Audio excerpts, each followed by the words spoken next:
নমস্কার, স্পটন নিউজে আপনাদের সবাইকে স্বাগত। আমার সঙ্গে যে মানুষটা এই মুহূর্তে রয়েছেন তার পরিচয় দেওয়ার কোনো প্রয়োজন নেই, তাও একবার বলে দিই, স্বরূপদা তোমাকে স্বাগত জানাই স্পটন নিউজে। স্বরূপদা, যে একটা অভিনব উদ্যোগ নিয়েছে পিয়ারলেস, দীর্ঘদিনের ক্লাব, কলকাতা ময়দানে খুবই পরিচিত পিয়ারলেস স্পোর্টস ক্লাব অঙ্কুরহাটিতে তাদের একটা একাডেমি রিজার্ভ দল শুরু করতে চলেছে। এই বিষয়ে তোমার কি মতামত, কি শুভকামনা থাকবে? অনেক অনেক শুভকামনা আমার পিয়ারলেসকে।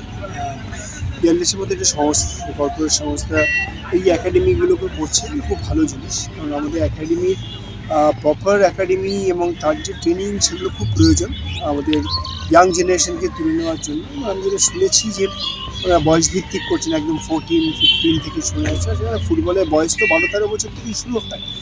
পার হাড় শক্ত হয়ে গেলে ফুটবলটা হয় একদম। আমরা যতটুকু ফুটবল খেলেছি, যতটুকু বুঝি, একদম ইয়াং বয়স থেকে যদি এইভাবে ভালো ট্যালেন্ট তুলে নিয়ে আসা যায় এবং ভালো কোচ দেওয়া যায়, ভালো ট্রেনিং দেওয়া যায়, ভালো খাওয়া দেওয়া যায়, তাহলে আগামী দিনে বাংলার ফুটবল অনেক উন্নত হবে এবং বাংলার ফুটবল যত বাড়বে ইন্ডিয়ার ফুটবল তত এগোবে।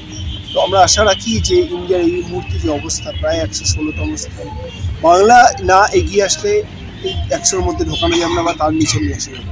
তো অনেক অনেক শুভেচ্ছা পিয়ারলেসের যারা কর্ণধার বা প্লাস পিয়ারলেসে যারা করছেন, তাদের অনেক শুভেচ্ছা যে আপনি এত ভালো একটা উদ্যোগ নিয়েছেন।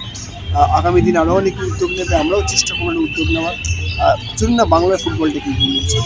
একদম, অসংখ্য ধন্যবাদ স্বরূপদা।